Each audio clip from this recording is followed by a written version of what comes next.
எது உலக அதிசயம் என்று கேட்டால் இத்தாலி நாட்டின் பீட்சா கோபுரம் என்பார்கள். ஒரு கோபுரம் சாஞ்சிட்டா அதான் உலக அதிசயம். நான் சொல்வேன், கட்டி முடித்து 1000 ஆண்டுகள் ஆனாலும் அரை இன்ச்சு அசையாம மாசா கெத்தா நெஞ்சு நிமிர்த்தி நிற்கும் இந்த தஞ்சாவூர் பெரிய கோயில் கோபுரம் உலக அதிசயம்.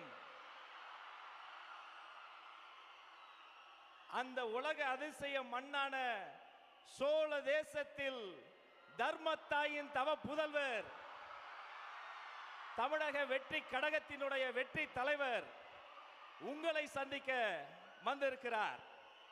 இந்த நிகழ்வில் வரவேற்பு சொல்வதற்காக 32 ஆண்டு காலம் அன்று ரசிகனாய் இன்று தொண்டனாய் தஞ்சை மண்ணின் மைந்தனாய் இருக்கிற அன்பு சகோதரன், தஞ்சை மத்திய மாவட்ட கழக மாவட்ட செயலாளர் அண்ணன் ரா விஜய் சரவணன் அவர்களை வருக வருக என வரவேற்கிறேன்.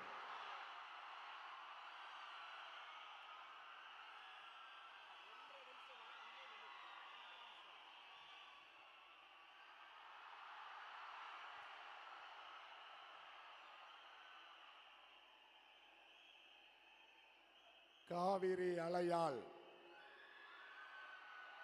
கடல் அலை தோத்தது என்று சொல்லும் அளவிற்கு காவிய தலைவன் கழக தலைவர் தளபதி உங்கள் வீட்டு பிள்ளை அண்ணன் அவர்களின் வருகை செய்தி அறிந்து பெரும் திரளென கூடியிருக்கின்ற வீட்டுக்கு வீடும் நாட்டுக்காகவே தன்னை அர்ப்பணித்த தளபதியின் தோழர்களே தோழியர்களே,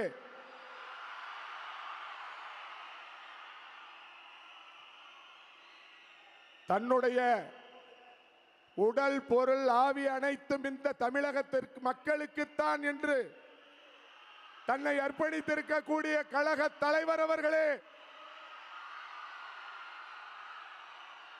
கழகத்தை கட்டுக்கோப்போடு வழிநடத்தும் கழகத்தின் பொதுச் செயலாளர் அண்ணன் ஆனந்த் அவர்கள் உள்ளிட்ட கழக தலைமை நிர்வாகிகளே, உங்கள் அனைவரையும் சோழ மண்டலத்தின் சார்பில் வருக வருக என வரவேற்பதில் நான் மகிழ்ச்சி அடைகிறேன்.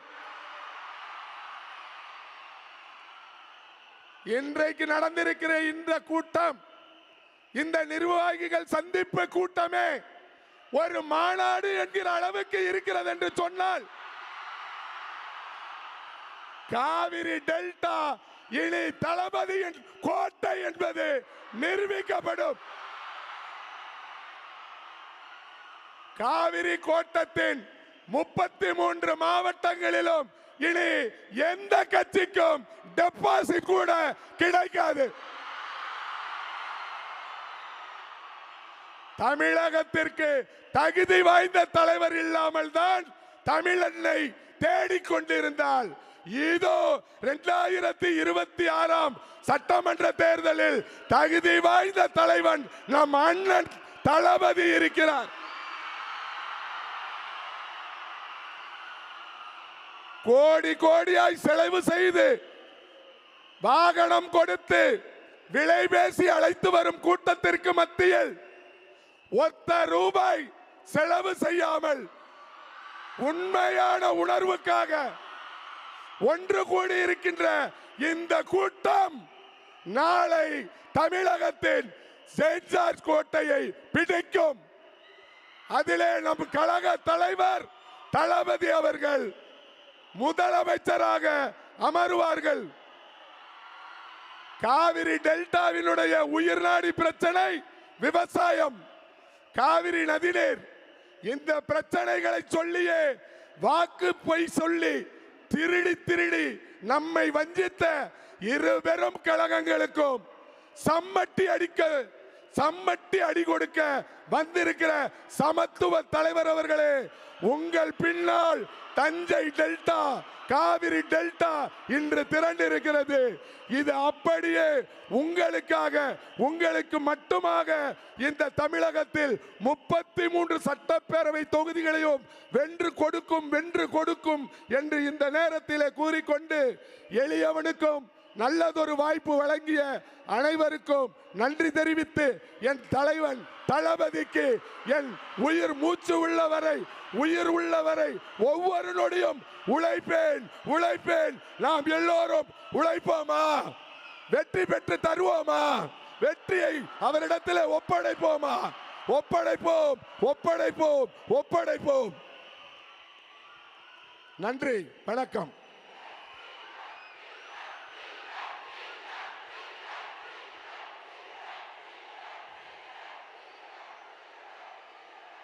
அண்ணன் அவர்களுக்கு நன்றி. நாம் அணிகிற ஆடை அணிகளை நாம கிடையாது, நிகழ்வு முடிந்தவுடன் கலட்டி வச்சிருவோம். ஆனா ஒவ்வொரு நாளும் ஒவ்வொரு வேளை உணவும் பாருங்க, உள்ள போய் ரத்தமா, ஆற்றலா, சக்தியா மாடி ஓட வைக்குது, உழைக்க வைக்குது, பேச வைக்குது, சிந்திக்க வைக்குது. அப்ப இந்த ஒவ்வொரு நாளும் ஒவ்வொரு வேளை உணவும் தரக்கூடிய வாழும் தெய்வம் என்றால் விவசாய பெருமக்கள் ஒருவர்தான் என்பதை பெருமையோடு இந்த மேடையில் சொல்றோம். ஊருக்கே சோறு போடும் சோழ தேசமே, இந்த சோழ மண்ணில் அடுத்து உங்கள் முன்னால் இந்த மண்ணின் மைந்தர், நம்முடைய வெற்றி தலைவரிடம் நம்பிக்கை நட்சத்திரமாக கைகுலுக்கிய தென்றல், முன்னாள் விவசாயத்துறை அமைச்சர் அண்ணன் கூப்பா கிருஷ்ணன் அவர்களை வருக வருக சிறப்புரை தருக என வரவேற்கிறேன். பார்த்து வாங்க.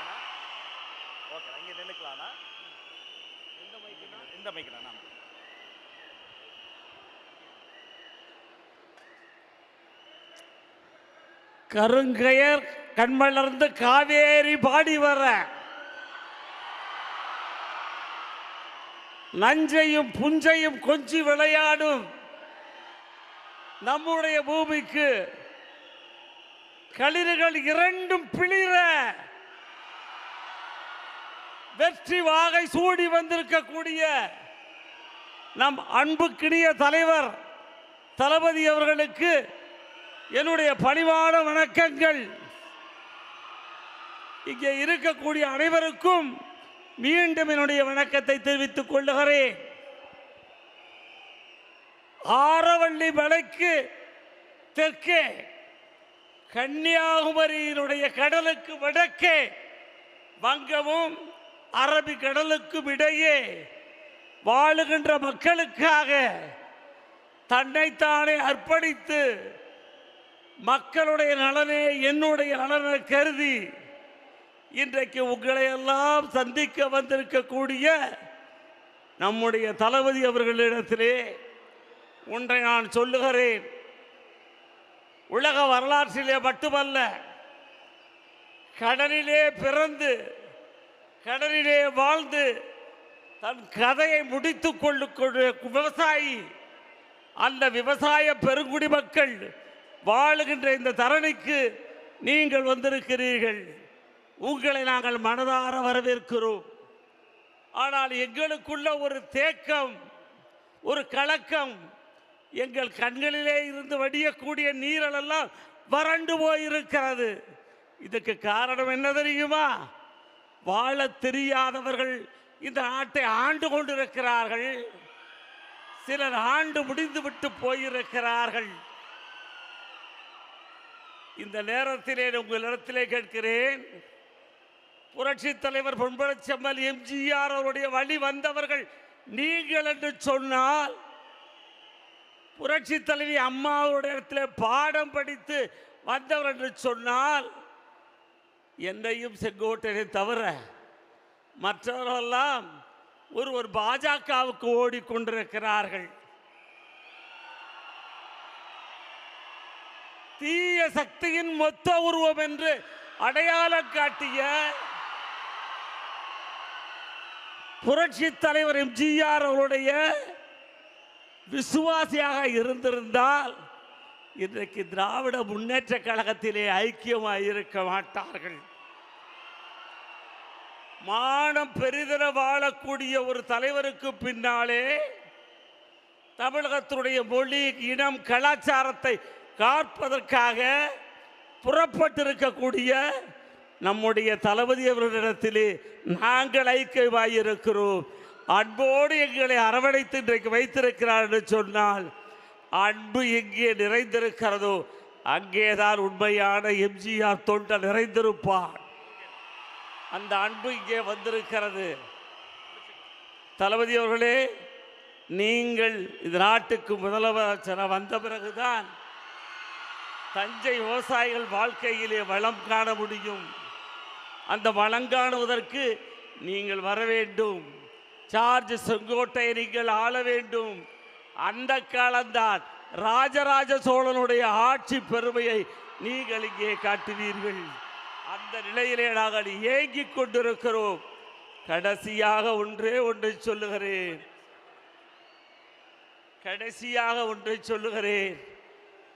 5 மாவட்டத்திற்கு தேர்தல் பொறுப்பாளராக என்னை நியமனம் செய்திருக்கிறீர்கள். தம்பி இருக்கிறார்கள். 5 மாவட்டங்களிலுடைய வருவாய் மாவட்டங்களிலே உள்ள அனைத்து தளபதிகளும் ஒன்றிணைவோம்.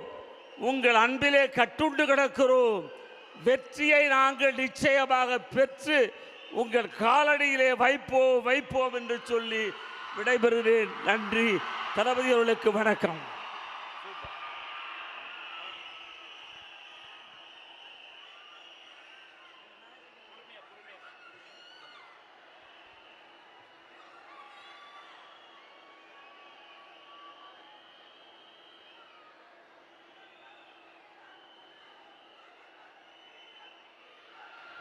ஹலோ,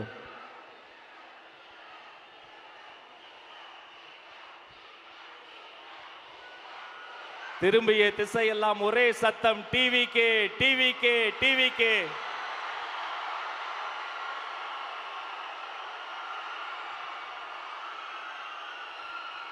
சோழ தேசமே வெற்றி வணக்கம்.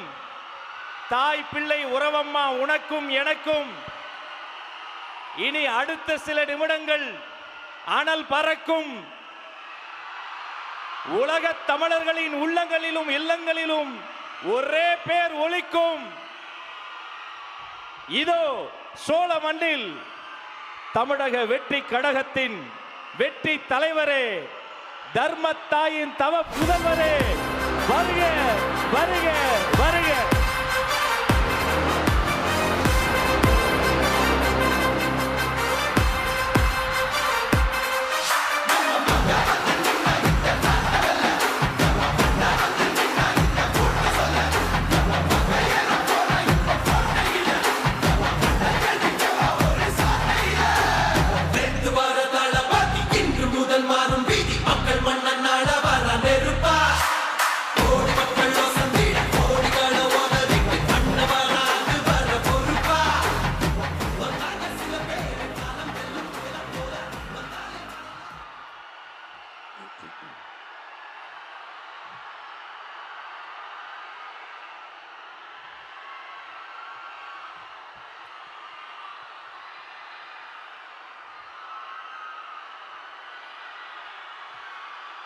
நன்றி நன்றி நன்றி.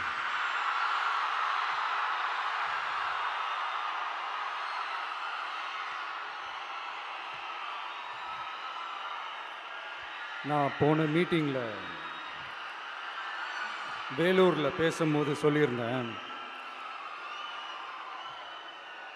தமிழ்நாடு தான் விஜய், விஜய் தான் தமிழ்நாடு அப்படின்னு நான் சொல்லியிருந்தேன். அது ஏன் அப்படி சொன்னேன் அப்படின்னா, தமிழ்நாட்டு மக்களுடைய ஒரே பிரதிநிதியாக, உண்மையான ஒரு பிரதிநிதியாக நாம் மட்டும்தான் இருக்கிறோம் அப்படின்றதுக்காக தான் அப்படி நான் சொன்னேன். அப்புறம் அந்த தேர்தல் பற்றியும் நான் சொல்லியிருந்தேன். தமிழ்நாடு வர்சஸ் ஸ்டாலின் சார், அதாவது விஜய் வர்சஸ் ஸ்டாலின் சார், அதையும் நான் சொல்லியிருந்தேன். அப்புறம் இன்னொரு கேள்வியும் கேட்டிருந்தேன். இது தமிழ்நாடு சட்டசபைக்கான ஒரு தேர்தல்.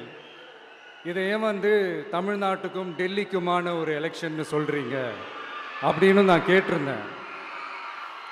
உடனே விஜய் பாஜகவுக்காக பேசுகிறாரு அப்படின்லாம் திருச்சி பேச ஆரம்பிச்சிட்டாங்க. அப்புறம் ரெகுலராக ஒன்று பண்ணுவாங்கல்ல, நம்மளுடைய சிறுபான்மை சகோதரர்களை பயமுறுத்தி ஒரு ஏமாத்து வேலை ஒன்று செய்வாங்கல்ல, அது இனிமே அவங்களால தொடர்ந்து செய்ய முடியாதுன்னு அவங்களுக்கு தெரிஞ்சு போச்சு. அதனால தான் நான் என்ன பேசினாலும் அதை திருச்சி பேசுறது, அந்த தில்லு முள்ளு வேலைகள்லாம் அவங்க செய்ய ஆரம்பிச்சிட்டாங்க. சென்னையில் டெல்லின்னு கூவுறதும், அடிக்கிற கொள்ளைக்கு ரைடு வந்துட்டா டெல்லிக்கு வெள்ளை கொடை பிடிக்கிறதும்,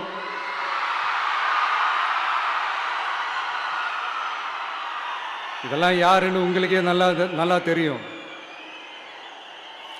தமிழ்நாட்டை காப்பாற்றுறது திமுக தான், தமிழ்நாட்டை பிழைக்க வைக்கிறது திமுக தான், இதெல்லாமே பண்ணுறது திமுக தான், ஸ்டாலின் சார் தான். இதெல்லாம் ஒர்க் அவுட்டே ஆகாது பாஸ்.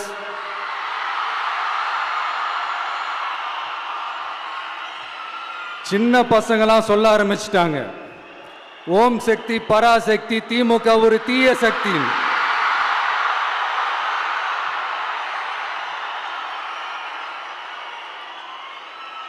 அதனால இந்த தமிழ்நாடு இன்னொன்று வேற ஒன்று சொல்றாங்க. அது என்னடான்னா, தமிழ்நாட்டு அணி டெல்லி அணியா. கிரிக்கெட்ல கூட தமிழ்நாட்டு அணியை டெல்லி அணியால தொட்டு கூட பார்க்க முடியாது.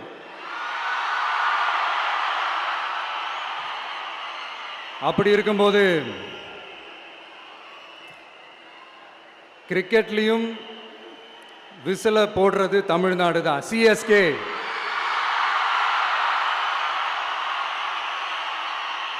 வரப்போற எலெக்ஷன்லயும் விசில போட போறது நம்ம டிவிக்கே தான். தமிழ்நாடு தான் டிவிக்கே தான் தமிழ்நாடு. இந்த அணி அந்த அணி டெல்லி அணி இதெல்லாம் அனைத்தும் உடைஞ்சி நொறுங்கும், டிவிக்கே அடிச்சு நொறுக்கும்.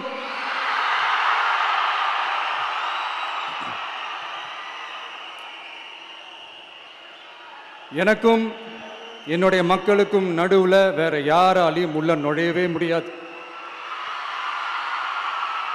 இது ஒரு அம்மா பையன் உறவு, அப்பா புள்ள உறவு, அண்ணன் தங்கச்சி உறவு, அண்ணன் தம்பி உறவு, அக்கா தம்பி உறவு. இது சும்மா ஒரு எலெக்ஷனுக்கு வந்த உறவு அப்படின்னு நினைச்சிடாதீங்க. இது இயற்கையாகவே அமைஞ்ச உறவு. இது எவ்வளோ டீப்பான உறவுன்றது நான் உணர்ந்திருக்கிறேன். அதே மாதிரி நம்ம தமிழ்நாடு மக்களும் இதை உணர்ந்து இருக்கிறாங்க. இன்னும் சிம்பிளா சொல்லணும்னா, மற்றவங்களுக்கு வேணா இது எலெக்ஷன், ஆனா எனக்கும் என்ன நேசிக்கிற மக்களுக்கும் இட் இஸ் an emotion.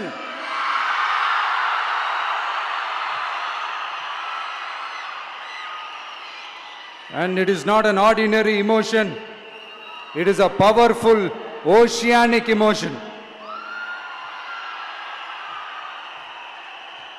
இப்படி இருக்கும்போது வீட்டுக்கு வீடு விஜய், தமிழ்நாட்டுக்காக விஜய், வெற்றி பேரணியில் தமிழ்நாடு, இதெல்லாமே 100% இந்த எலெக்ஷன்ல அது ப்ரூவ் ஆகும்.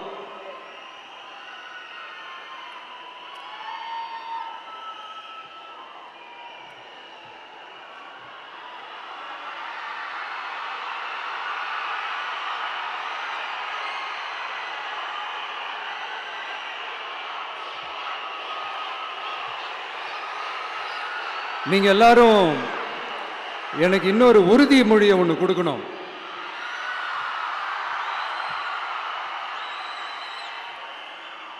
ஊழலற்ற உண்மையான சமூக நீதியை நிலைநாட்ட நம்ம ஆட்சியை அமைப்பீங்க தானே? உங்களை தான் கேட்கிறேன், நம்ம ஆட்சியை அமைப்பீங்க தானே? இந்த விஜய்க்கு ஒரு வாய்ப்பு கொடுப்பீங்க தானே? உண்மையிலே கொடுப்பீங்க தானே? இந்த விஜய நம்புறீங்க தானே? ஒவ்வொரு வீட்லயும் விசில் சத்தம் கேட்கும் தானே? அந்த விசில் சத்தம் ஒவ்வொரு பூத்திலையும் புயலா ஒலிக்கும் தானே? Thank you thank you thank you.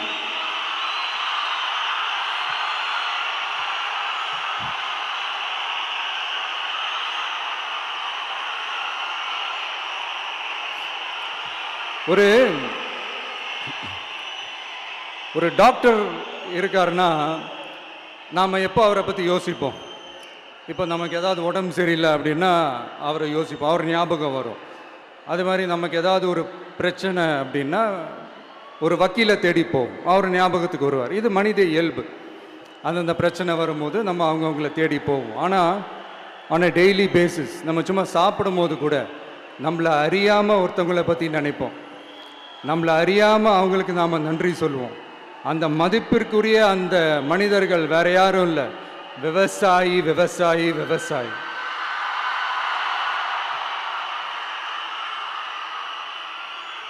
அவங்க பார்க்கறதுக்கு வேணா சாதாரணமாக இருப்பாங்க, ஆனால் அவங்க சாதாரணமான மனிதர்கள்லாம் கிடையாது.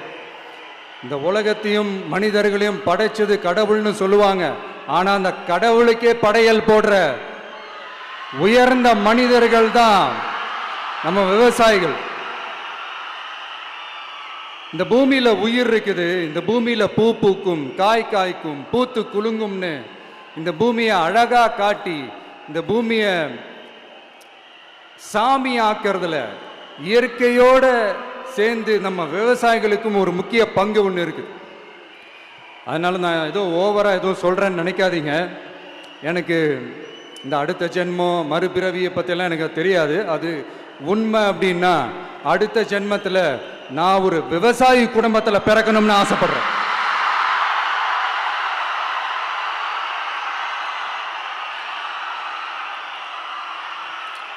எனக்கு விவசாயத்தை பற்றி டீட்டெயில்டாக தெரியாது தான், நான் ஒத்துக்கிறேன். அதனால் மற்றவங்க மாதிரி நானும் டெல்டாக்காரன் தான் அப்படின்னு உங்கள் காதில் டால்டா ஊத்தலாம் நான் வரல. எனக்கு விவசாயத்தை பற்றி டீட்டெயில்டாக தெரியலனா கூட அவங்க படுற கஷ்டங்களை பற்றி எனக்கு நல்லாவே தெரியும். நம்மளுடைய முதல் அரசியல் பயணம் தொடங்கினதே அந்த பரந்தூர் விஷயத்தை கையில் எடுத்து தான்.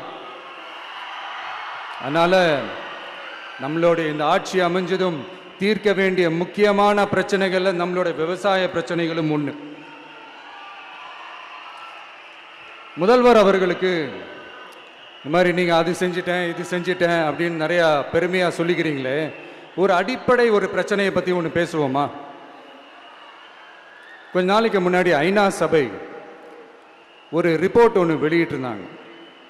அது கூட தினத்தந்தி நியூஸில் கூட வந்துச்சு. உடனே கூகுள் பண்ணி எதுவும் தேடாதீங்க, உங்கள் ஏஜென்சி வச்சு எதுவும் சர்வே கிருவே எடுக்காதீங்க. எதுக்கு உங்களுக்கு சிரமம்? நானே என்னன்னு சொல்கிறேன். தண்ணீர் திவால் அப்படின்ற அந்த தலைப்பில் தண்ணியே இல்லாமல் திவால் ஆக போகுது அப்படின்ற அந்த கட்டுரை படிக்கும்போது உண்மையிலேயே மனசுக்கு ரொம்ப பகீர்னு இருந்தது. இந்தியாவிலேயே அது முக்கியமாக நம்ம தமிழ்நாட்டில் இன்னும் கொஞ்ச காலத்திலேயே தண்ணியே இல்லாமல் திவாலாக போகுதான். அதுக்கு காரணம் நிலத்தடி நீரை பாதுகாக்காமல் விட்டது தான் காரணமா.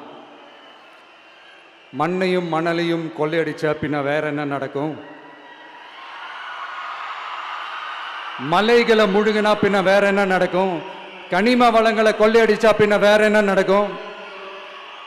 இந்த மணல் கொள்ளையில் ஈடுபட்டவங்களை மேலே நீங்கள் சரியாக நடவடிக்கை எடுக்கலைன்னு அது போதுமானதாக இல்லை அப்படின்ட்டு சென்னை உயர்நீதிமன்றம் சொன்னிச்சே, மறந்துட்டீங்களா? இந்த மணல் கொள்ளை, கனிம வள கொள்ளை, இதுக்கெல்லாம் காரணம் மணல் மாஃபியா குரூப் தான் மதுரை உயர்நீதிமன்றம் அந்த கிளை சொன்னிச்சு. அதை மறந்துட்டீங்களா? இந்த மணல் மாஃபியா குரூப்புக்கு ஆதரவு அளிக்கிறது யாரு? உங்க திமுக கவர்மெண்ட் தானே. அது இல்லைன்னு சொல்ல முடியுமா? அவங்களோட டீலிங்ல இருக்கிறது யாரு? நீங்க தானே. அது இல்லைன்னு சொல்ல முடியுமா? தண்ணி திவாலாக போகுது, மணல் திவாலாக போகுது, கனிம வளம் திவாலாக போகுது. மொத்தத்தில் உங்க ஆட்சியில தமிழ்நாடு திவாலாக போகுது. கடன் மேல கடன் வாங்கிட்டு உங்க கவர்மெண்ட்டே குப்பராட்சி படுத்துக்குச்சு. உங்ககிட்ட பேசுறதும் ஒண்ணுதான். சரி, அதை விடுங்க.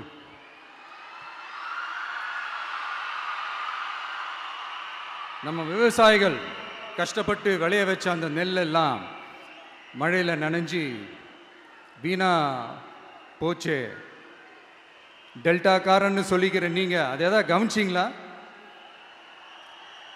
அவங்களுடைய போராட்டம் எதுக்காவது கூட போய் நின்றுக்கிறீங்களா? கூண்டாஸில் மட்டும் போடுவீங்க. இதானே உங்களுடைய அந்த சாதனை. பரந்தூர் பிரச்சனை உங்களுடைய உண்மையான நிலைப்பாடு என்ன? மேல்மா விஷயத்தில் உங்களோட உண்மையான நிலைப்பாடு என்ன? தமிழகத்தில் இருக்கிற எல்லா ஆறுகளையும் இணைப்போம், இந்தியாவிலேயே நாங்கள் தான் அதை பற்றி ஃபஸ்ட்டு யோசித்தோம் அப்படின்னு பெருமையாக சொல்லிக்கிற இந்த திமுக கவர்மெண்ட் அவங்களுடைய நாக் என்னன்னு சொல்லவா? இந்த மாதிரி பெரிய பெரிய திட்டங்கள்லாம் ஆட்சிக்கு வந்த உடனே செய்ய மாட்டாங்க. அந்த ஆட்சி முடிகிற டைமில், அந்த கடைசி 6 மாதம், அந்த 1 வருஷம், அந்த 1.5 வருஷத்தில் அதுக்கான திட்டத்தை கொண்டு வருவாங்க, அதுக்கான அடிக்கலை நாட்டுவாங்க.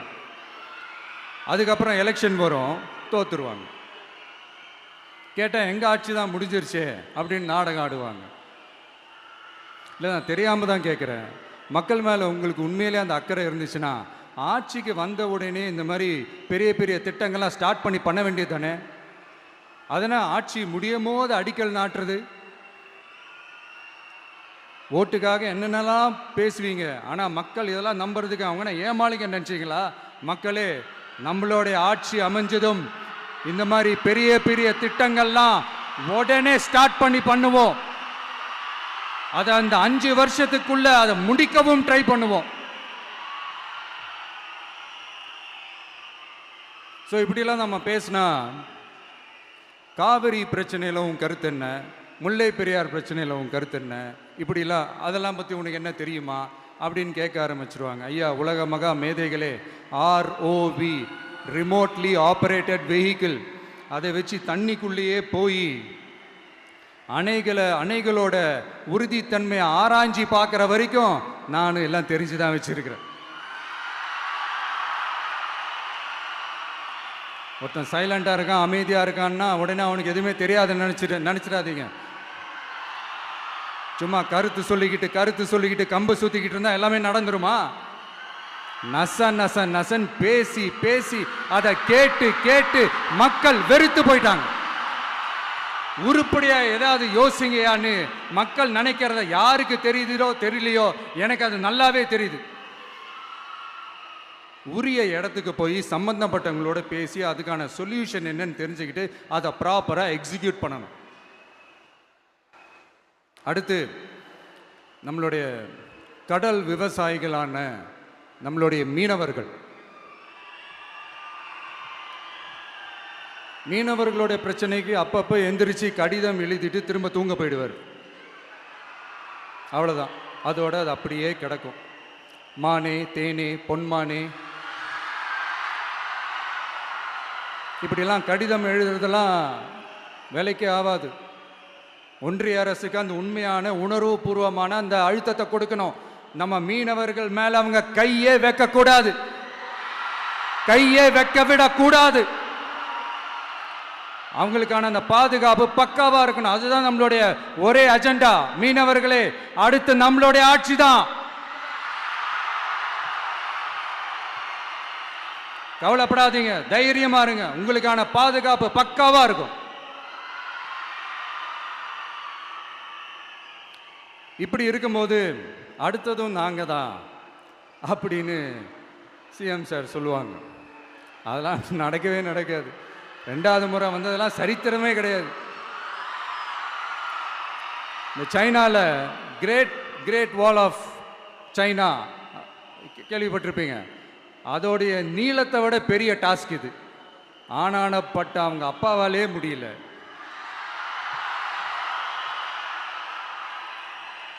நான் முன்னாடியே சொன்ன மாதிரி உரிய இடத்துக்கு போய் சம்மந்தப்பட்டவங்களோட பேசி அதுக்கான சொல்யூஷன் என்னன்னு தெரிஞ்சுக்கிட்டா அதை எக்ஸிக்யூட் பண்ணுறது தான் ஒரு தெளிவான அரசியல். சும்மா ஆறுதல் சொல்கிறதெல்லாம் தெளிவான அரசியல்லாம் கிடையாது.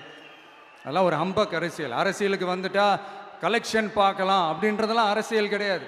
உண்மையிலே மக்களுக்கான அந்த உழைப்பு இருக்கணும். அதனால தான் நாம் அரசியலுக்கு வந்திருக்கிறோம். இது எதிரிங்களுக்கு நல்லாவே தெரியும். அதனால தான் நம்மளை சுற்றி அத்தனை சதிகள். அதில் முக்கியமான சதி என்ன தெரியுமா? இதை பாரு, ஒன்று நீ இல்லனா நான், நான் இல்லனா நீ, நீ இல்லனா நான். நமக்குள்ள வேற எவனும் நடுவுல வந்துடக்கூடாது. நாம 2 பேரால மட்டும்தான் மக்களை ஈஸியா ஏமாத்த முடியும். இந்த விஜய் வந்ததுனால நமக்கு பொழப்பே போச்சு. மக்கள் வேற அவனை தான் நம்புறாங்க. நாம வெளியே அடிச்சுக்கிற மாதிரி அடிச்சுக்கிட்டாலும் உள்ள நம்மளுடைய டீலிங் பக்காவா இருக்கணும். மக்களோட ஃபீலிங்ஸை பத்திலாம் நமக்கு கவலை இல்லை, நமக்கு டீலிங் தான் முக்கியம். மாத்தி மாத்தி ஆட்சிக்கு வந்துடலாம்னு நினைச்சோம், ஆனா அது நடக்காது போல் இருக்கு. அதனால நீ என்ன பண்ற, எஸ்ஓபி எஸ்ஓபின்னு போட்டு ஒரு பக்கம் அவனை தடுத்துரு, இன்னொரு பக்கம் அவன் மேல பழி மேல பழி மேல பழி போட்டு நானும் தடுத்துடுறேன். என்ன ஓகேவா? டீலிங் ஓகேவா? Over over.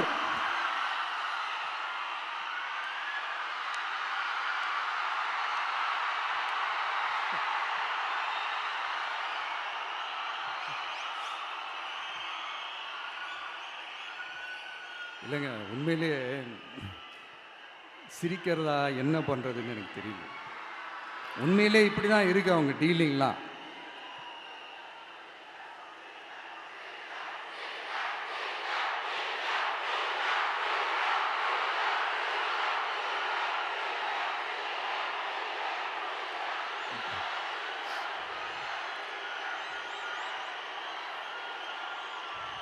இப்படி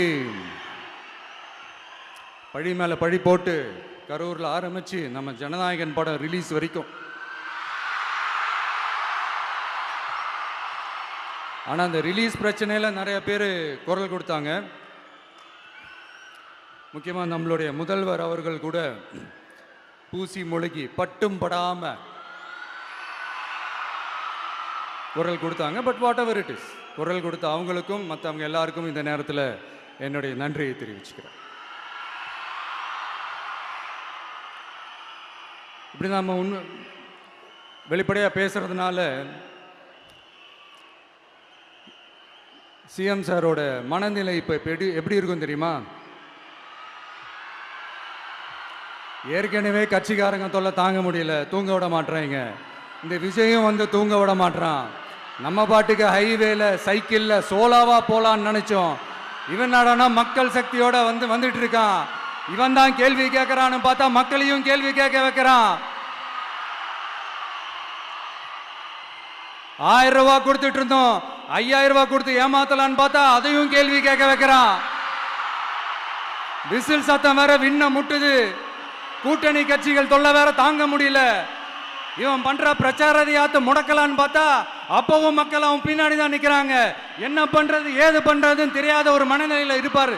ஆனா சார், நீங்க இந்த விஜயம் முடக்கலாம், ஆனா ஒவ்வொரு வீட்டில் இருக்கிற ஒவ்வொரு விஜயும் ஒவ்வொரு விஜயையும் உங்களால முடக்கவே முடியாது.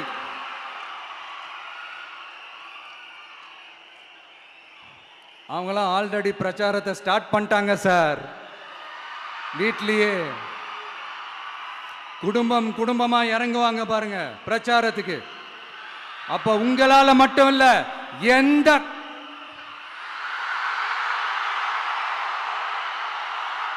யாராலையும் தடுக்க முடியாது.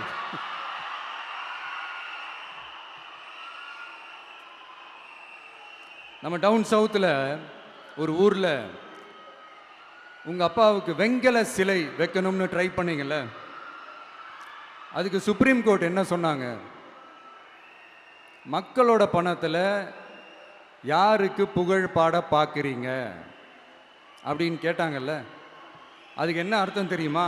ஊராம் வீட்டு நெய்யில உங்க வீட்டுக்கு ஸ்வீட் செய்யாதீங்க. எப்படி? ஊராம் வீட்டு நெய்யில உங்க வீட்டுக்கு ஸ்வீட் செய்யாதீங்கன்னு அர்த்தம். மக்களோட ஒரு அடிப்படை வாழ்வாதாரத்துக்கு ஏதாவது பிரச்சனைக்குன்னு கேட்டா நிதி சுமைன்னு சொல்றீங்க. செலை வைக்கிறதுக்கு மட்டும் எங்கிருந்து சார் காசு வருது?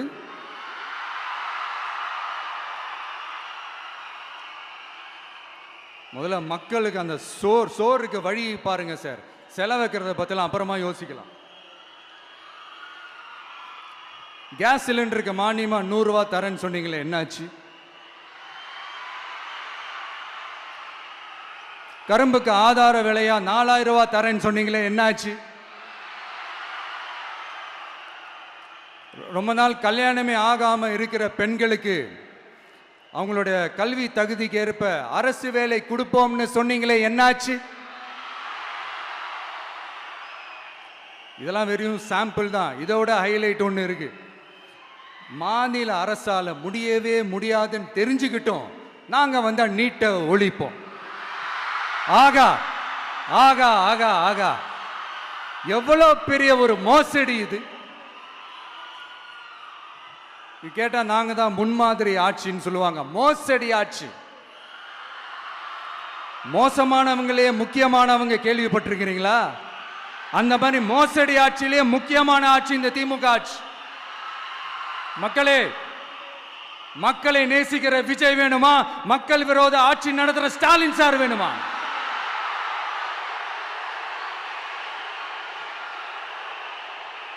இந்த விஜய் நம்புறீங்களா, ஸ்டாலின் சார் நம்புறீங்களா?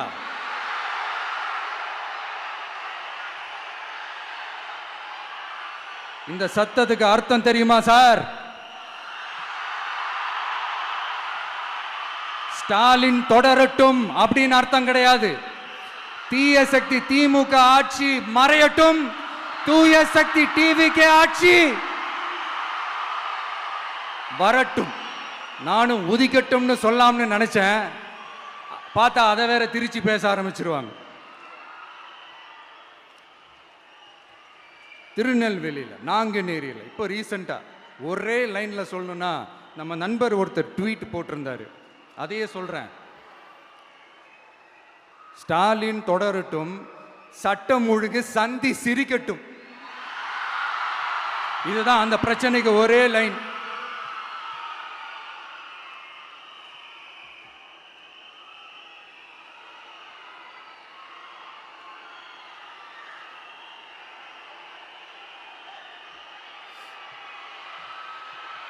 மக்களே, காஞ்சிபுரத்தில், வேலூர்ல எல்லாம் நம்மளோட விஷனை பற்றி சொன்னோம் இல்லையா? அதே மாதிரி இங்கேயும் சில விஷன்ஸை சொல்லணும். இது மற்றவங்க மாதிரி தேர்தல் வாக்குறுதின்னு சொல்லி ஏமாத்துறது கிடையாது. நம்மளை நம்புகிற மக்களுக்கு நம்பிக்கை தர்றது. நம்ம ஆட்சிக்கு வந்ததும் இதெல்லாம் செய்ய நடவடிக்கை எடுப்போம்னு சொல்றது. டெல்டா விவசாயிகள் சமீபத்தில் கூட உரத்தட்டுப்பாட்டை சந்திச்சிங்கல்ல. சில பேர் உரத்தை பதுக்கி வச்சு அதிக விலைக்கு விற்றதா நியூஸ்லாம் கூட வந்துச்சு. நம்ம டிவிக்கு ஆட்சி வந்ததும் உரத்தட்டுப்பாடு இல்லாம பார்த்துக்குவோம்.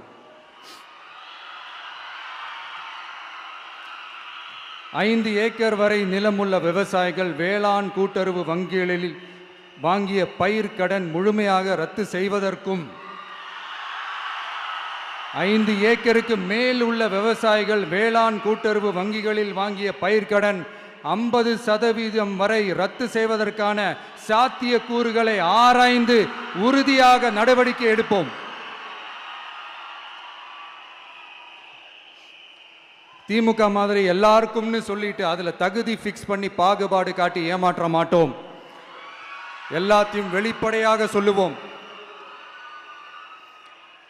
2 ஏக்கர் வரை நிலமுள்ள விவசாயிகள் மற்றும் நிலமற்றவர்கள் குடும்பத்தில் யாரும் மாநில மற்றும் ஒன்றிய அரசு ஊழியராக இல்லாமல் இருக்கும் பட்சத்தில் அவர்களின் குழந்தைகளின் பொறியியல் மற்றும் மருத்துவம் உள்ளிட்ட தொழிற்கல்வி முதல் அனைத்து வகை படிப்புகளுக்குமான முழு செலவையும் அரசே ஏற்கும்.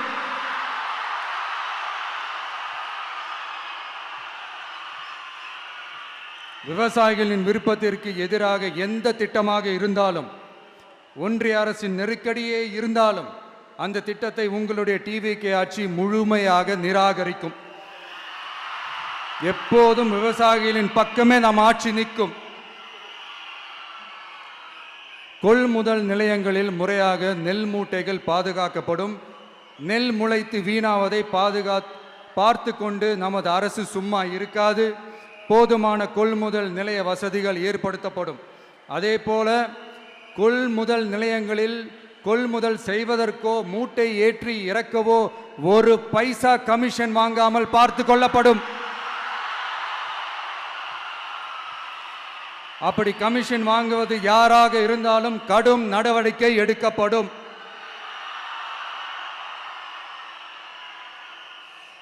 500 ரேஷன் கார்டுகளுக்கு ஒரு ரேஷன் கடை என்ற வரையறை நிர்ணயிக்கப்படும். கிராமங்களிலும் எடையாளர் நியமிக்கப்படுவார். பெண் விற்பனையாளருக்கு பெண் எடையாளர், ஆண் விற்பனையாளருக்கு ஆண் எடையாளர் என்பது பின்பற்றப்படும்.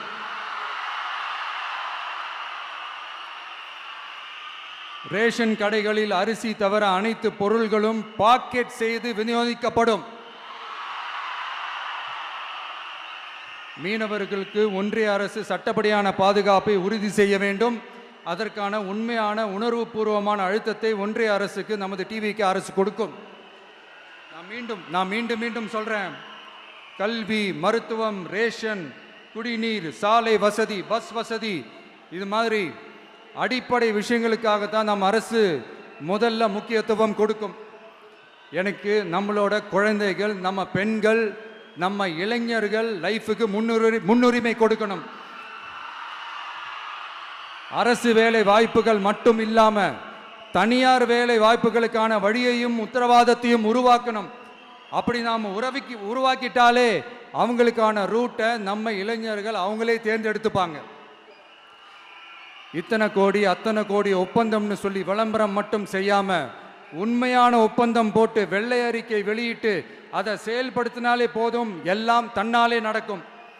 இங்க என்னனையும் சொல்ல நினைக்கிறேன், இங்க அடுத்து நாங்க தான் நெஞ்சை நிமித்திரி கூவுற யாராச்சும் நாங்க ஊழலே செய்யாதவங்கன்னோ ஊழல் செய்யவே மாட்டோம்னோ நெஞ்சை தொட்டு மனசாட்சியோட சொல்ல முடியுமா? ஆனா நாம இன்னைக்கு இல்ல, ஆட்சிக்கு வந்ததுக்கு அப்புறமும் ஓப்பனா தில்லா கட்ஸா சொல்லுவோம், ஊழல் லஞ்சம் இல்லாத ஒரு ஆட்சியை கொடுக்க உண்மையா ட்ரை பண்ணாலே போதும், எல்லாம் தன்னாலே நல்லா நடக்கும். எல்லாரும் கொஞ்சம் கை இப்படி வைங்களேன். எங்க ஓட்டு எங்க உரிமை, எங்களை யாரும் விலைக்கு வாங்க முடியாது. எங்க ஓட்டு விசில் சின்னத்துக்கு தான். யாரையும் நம்பி ஏமாற மாட்டோம். எங்க வார்த்தையிலிருந்து மாற மாட்டோம். இது நிஜம். தேங்க்யூ.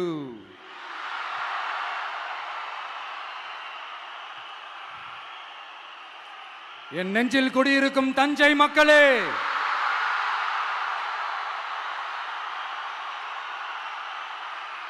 என் நெஞ்சில் குடியிருக்கும் வேலூர் மக்களே,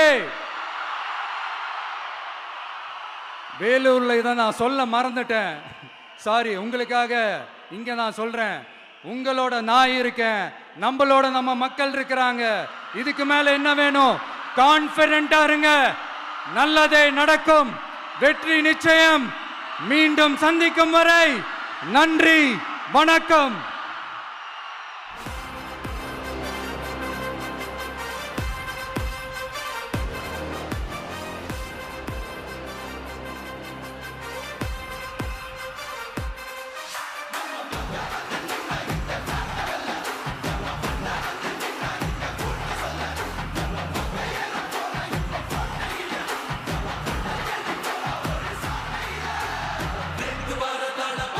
வெற்றி தலைவர் அவர்களுக்கு சிறப்பு பரிசு வழங்க தஞ்சாவூர் மத்திய மாவட்ட கழக செயலாளர் அண்ணன் விஜய் சரவணன் அவர்கள் வருகிறார்.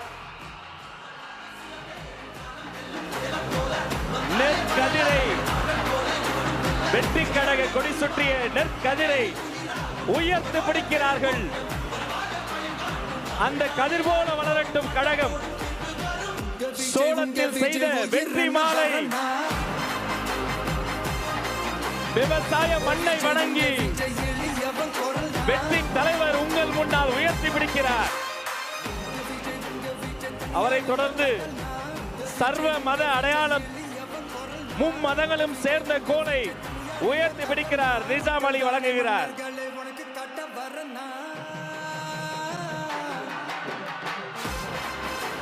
அவரை தொடர்ந்து மதன் அவர்கள் வழங்கக்கூடிய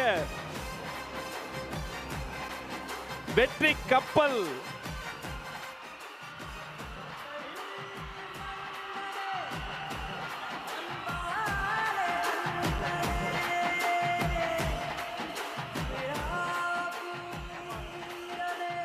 அவரை தொடர்ந்து ரமேஷ் அவர்கள் நெற்கதிரை பச்சை நெற்கதிரை பச்சை ஆடை சுற்றி இந்த பச்சை தமிழனுக்கு வழங்குகிறார். அடுத்து வெற்றி தலைவருக்கு அண்ணன் பிரபாகரன் வெற்றி செங்கோலை வழங்குகிறார்.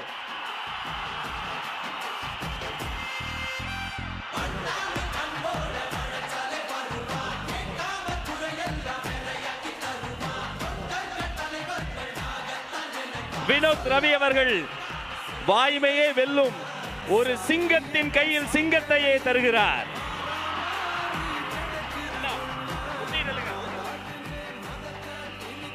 அசாருதீன் அவர்கள் தளபதி திருவுருவம் பொதித்த தளபதி உருவம் பதித்த செங்கோலை தருகிறார்.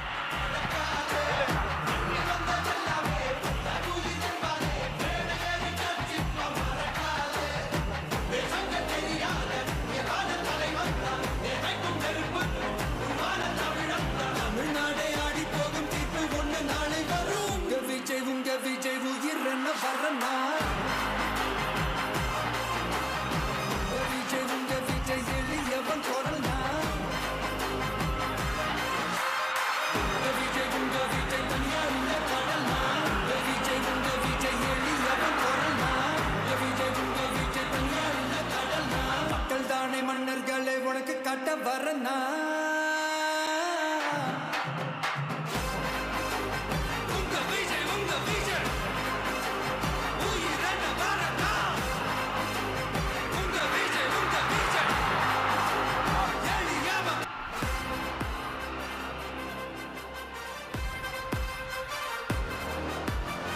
வெற்றி தலைவரின் வேண்டுகோள், தயவு செய்து யாரும் தலைவரின் வாகனத்தை பின்தொடர்ந்து வர வேண்டாம்.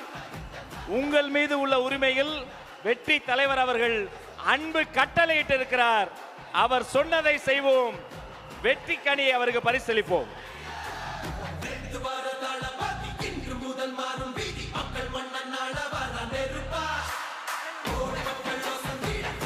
பாதுகாப்பு கருதி தலைவர் மீண்டும் அறிவுறுத்துகிறார், தயவு செய்து யாரும் வாகனத்தில் பின்தொடர்ந்து வர வேண்டாம்.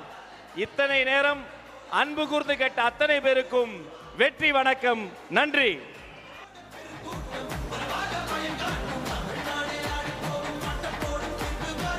விஜய் உங்க விஜய் உயிரன வரனா விஜய் உங்க விஜய் எளியவன் குரல்னா விஜய் உங்க விஜய் தனியால் இல்ல கடல்னா விஜய் உங்க விஜய் எளியவன் குரல்னா விஜய் உங்க விஜய் தனியால் இல்ல கடல்னா மக்கள் தானே மன்னர்களை உனக்கு காட்ட வரனா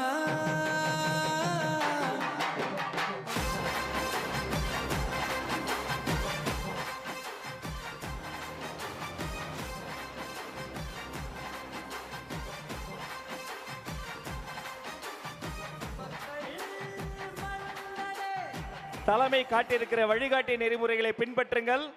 கவனமாக அனைவரும் கலைந்து வீடுகளுக்கு செல்லுங்கள். தயவு செய்து யாரும் பின்தொடர்ந்து வர வேண்டாம் என்பதை மீண்டும் ஒரு முறை தலைவரின் சார்பில் அன்பு வேண்டுகோளாக கேட்டு விடைபெறுகிறோம். நன்றி.